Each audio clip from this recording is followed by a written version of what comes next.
Thank you to everyone for tuning in today. My name is Tom Poole. I am GSV's Chief Partnerships Officer, and today I have the privilege of being joined by the Ukrainian Ministry of Education's first Deputy Minister, Dr. Yevhen Kudriavets. Thank you for making the trip to join us, Yevhen. Thanks, Tom, for inviting us.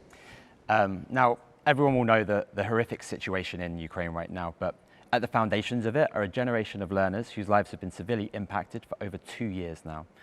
Can you tell us what are the main challenges that the education sector in Ukraine is facing right now, Yevhen? Of course, Tom. You can imagine that this is challenging circumstances in which Ukrainian kids right now, and of course the main challenge is security. It's the main challenge how to conduct education for Ukrainian kids right now, how to prepare them, and how to create the environment when we can say that they're in safety. And first of all, everyday shellings by Russian missiles and Russian artillery is the main obstacle and main problem for education system in Ukraine. Of course, due to internally displacement process and externally displacement process, we have thousands of Ukrainian kids displaced to different places all around the country and all around the world. And this is a challenge as well, how to keep connection with them, how to work closely on providing education to them.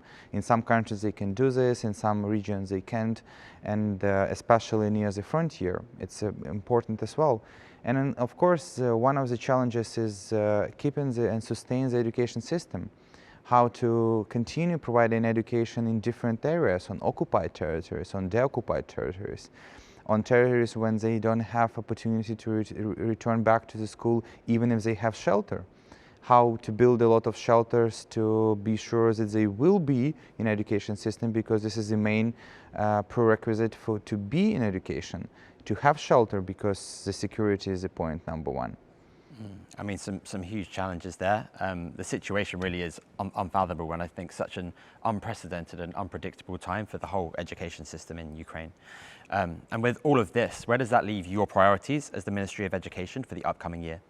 I would say it's a very difficult question to say and to define what is the exact priority for the next year, because it's overlapping priorities in different areas, and we are defining usually three main ways of operating right now. First of all, as I said, sustaining education system, support Ukrainian kids and Ukrainian educators to provide education right now. The second one, we need to deliver and address the challenges and the consequences of the war, of the ongoing war. It means the security, it means providing devices, it means providing online learning if it's not possible to go for in-person education. But in the same time, the main priority right now, not only to keep the situation and to support and address challenges of the war, but to keep the system operating and developed.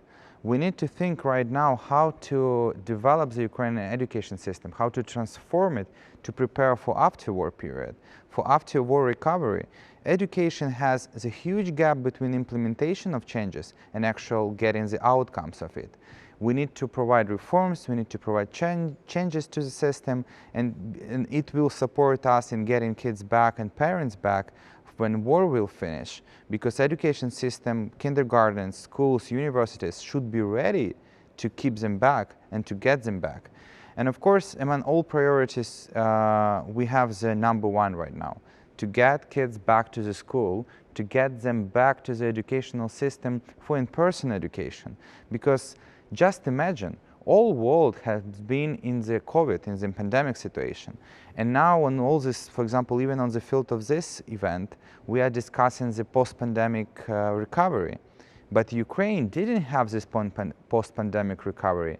The war started immediately in the time when world became operating in post-pandemic period. And now we have Ukrainian kids who have been to the online education for last 4 years. And on the 1st of September 2024, it will be the 5th year in a row when they will be in online education. That's why one of the main priorities is building shelters, providing devices for kids if they are not able to have opportunity to have education in shelter, and provide access for them with buses and different things to create the equal opportunities for education right now. Mm. I mean, yeah, I mean, it's crazy to consider that before all of this, you were dealing with COVID as well. So it's absolutely magnified all of the issues that you're dealing with today. And I think, yeah, it's a huge amount to deal with. And it's been, what, yeah, 4 years plus is a long time. Absolutely. Of course, hoping that many of these plans and priorities can be actualized and really thinking optimistically about the future. Despite the substantial challenges that are being faced by the Ukrainian Ministry of Education and education system right now, what do you see as the potential for the education sector in Ukraine? I believe that the education system has a huge potential right now. First of all, because of people, first of all, because of our educators and our students. They are passionate, they are prepared to tackle these challenges, and they are very resilient. There is the third year of the war, and they are ready for different challenges and obstacles on their way. And I believe that we can address all of this together. And mainly what we are putting a bet is for technology. We can see that technological approaches in developing and addressing these challenges has a huge potential in amplification in Ukraine. You know that Ukraine is trying to be a very digital country, and we have all our documents in our phone, and we have a lot of proceedings around there. And now Minister of Education together with Minister of Digital Transformation, even during the war, we are providing new technologies for the schools. We are working with a new mobile app for Ukrainian kids and for Ukrainian schools, when it will be AI-based trajectory for every student. It will be different things around that. And I believe that this kind of things will give a hope, will give some kind of new beliefs in the future. And Ukraine and Ukrainian technologies and Ukrainian education system can do a lot for that.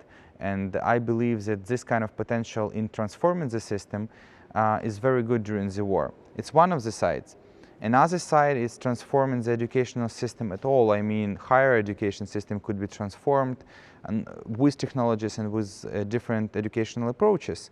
Because now we have opportunities like, if I can say that, when you have some kind of turbulence and when you have some kind of general disruption of everything, you can use it and use this negative power to transform your system in a way when you have not been prepared before this disruption.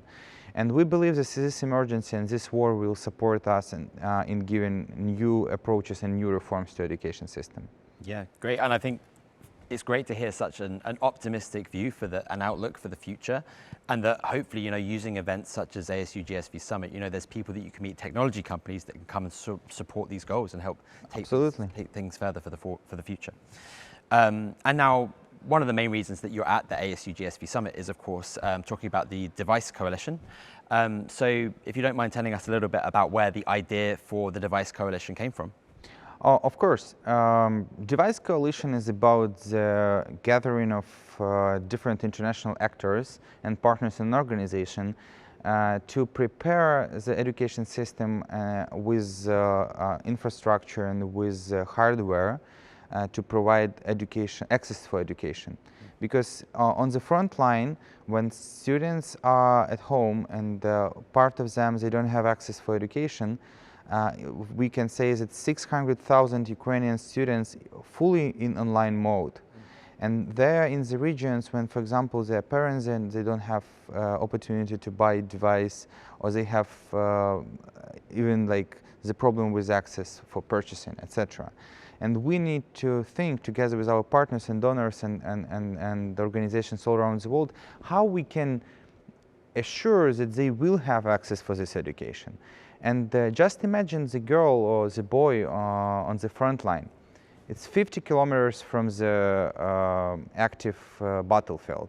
They are hearing the missiles and artillery every 15 minutes. They are not able to go for in-person education at school, and they don't have the personal device to be online, to get all of this access for education.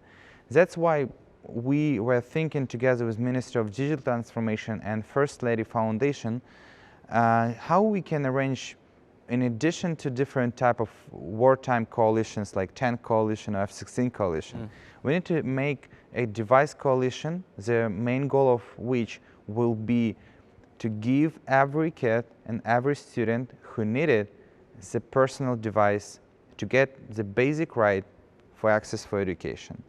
And based on this, we were able to define the need for 2024, and together with partners, with the Education Cannot Wait, UNICEF, UNESCO, we launched the Device Coalition. Now we are working on different platforms to make a fundraising to support 100,000 students on the front line to deliver them device in 2024. I mean, such a brilliant initiative, and I'm sure an initiative that will really resonate with a lot of our audience that are here. So, and I was actually fortunate enough to be in London actually for the launch of the Device Coalition. And I think personally, seeing the way that the ministry working in partnership with those groups you've just spoken about and the private side as well, it does show there should be hope that everyone can come together to support, you know, when a country or a group need the support that Ukraine clearly needs right now in education. So for the students of Ukraine, why is it that the physical devices are so important? As I said before, you have the basic requirement to have access for education, and to provide education to all kids in whole country. And part of them, first of all, you need to provide shelter, and then they can go to school. But then we have a category of kids, and it's around 300,000 Ukrainian kids. Even if they have shelter in the area, the period of time when missile or artillery will hit the ground is less than opportunity to switch on the air raid siren. It's not possible. It means that the only way for them to have access for education is through personal device, through digital asset. And in this case, we have estimated the amount of students which are not possible for them to get this device. Low-income families, a multiple members family when they have a lot of siblings, and they need this support. And that's why for them, it's not about the technology. It's not about the idea to have your own personal laptop or own personal tablet. It's about the basics. It's about the access to have this opportunity to go to Zoom or other online connection. It's only way for them to have access for education. And it's not about 1, 10, or 1,000 students. It's about hundreds of thousands Ukrainians in the front line when Russian missiles and artillery are hitting the ground every day.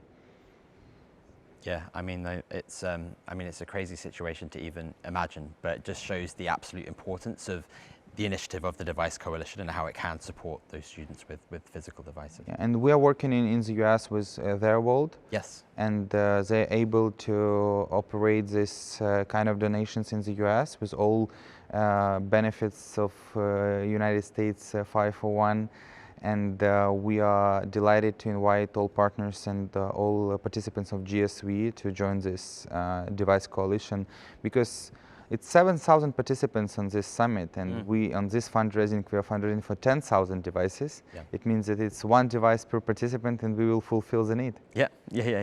So, I mean, is there anything else, as the final question for today, anything else? What is the one thing you'd like the ASU+GSV community to know? I would like to highlight that we are in Ukraine every day, and we are fighting for our freedom and for our common democratic values right now. And this fight comes with a lot of losses, and we can't lose the human capital, we can't lose the future of our kids. And together we can tackle it, and we can create the ecosystem and opportunities for Ukrainian kids for the bright future of their everyday life. Powerful words. Thank you so much, Yevhen. Well, I hope for you and for the ministry that, and for everyone across Ukraine, that you can make the most of your time here at ASU+GSV this week. And yeah, I hope your time at the summit is productive, and thank you so much for joining us today. Thank you so much. Have a good day.